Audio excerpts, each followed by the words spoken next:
Hello, let's do just a little more Plotinus. In fact, I think we're going to do probably just 3 more videos in this series, including this one. And the theme of this one is that the one, the good, the highest reality in Plotinus is beyond naming, even if we do call it the one or the good. As one wishing, where are we? We are in the fifth Aeneid, fifth tractate.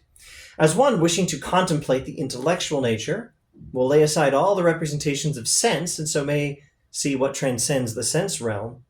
In the same way, one wishing to contemplate what transcends the intellectual attains by putting away all that is of the intellect, taught by the intellect, no doubt, that the transcendent exists, but never seeking to define it. I don't think I read that very clearly. Let's review. There's the one, the good, the highest ultimate reality, the highest divinity.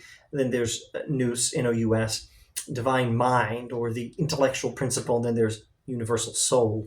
And in seeking to comprehend the non-physical divine reality, the intellectual principle, nous, divine mind, we must think of it not in terms of any physical thing, because it is a non-physical thing. Well, in like manner, says Plotinus, we must leave behind even what is at this level in our attempt to comprehend that which is higher than it. When you move up from this level to the highest level, don't understand the highest level in terms of what is lower than it. You must always understand what is lower in terms of what is higher, never vice versa. As one wishing to contemplate the intellectual nature will lay aside all the representations of sense, S-E in S-E, not what makes sense, but what is amenable to taste, sight, smell, hearing, touch, the 5 senses, and so may see what transcends the sense realm, the physical world. In the same way, one wishing to contemplate what transcends the intellectual attains by putting away all that is of the intellect, taught by the intellect, no doubt that the transcendent exists, but seeking never to define it. Here he refers to what is higher than that, to the ultimate reality as the transcendent. Its definition, in fact, could be only the indefinable.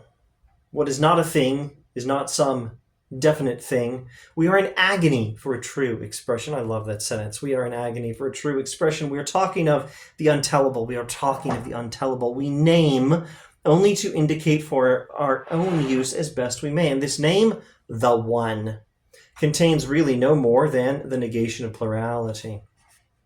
Under the same pressure, the Pythagoreans found their indication in the symbol Apollo. Meaning not, Polon, meaning of many, with its repudiation of the multiple. So the Pythagoreans took the name Apollo as that is, which is not multiple, as symbolizing a higher divine unity.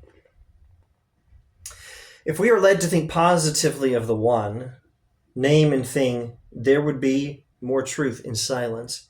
The designation, a mere aid to inquiry, was never intended for more than a preliminary affirmation of absolute simplicity to be followed by the rejection of even that statement. It was the best that offered, but remains inadequate to express the nature indicated.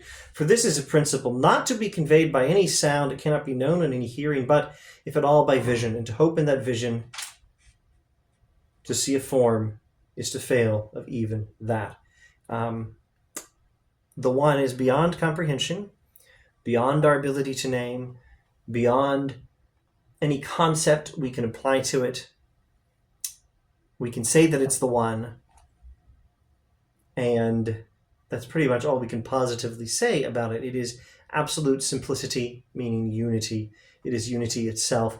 But even to say that is to say less than could be said if we could by saying, capture any affirmation about this ultimate deity.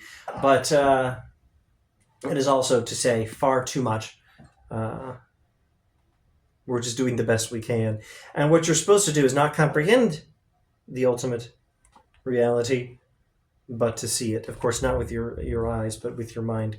Ascend, I say, to higher reality. And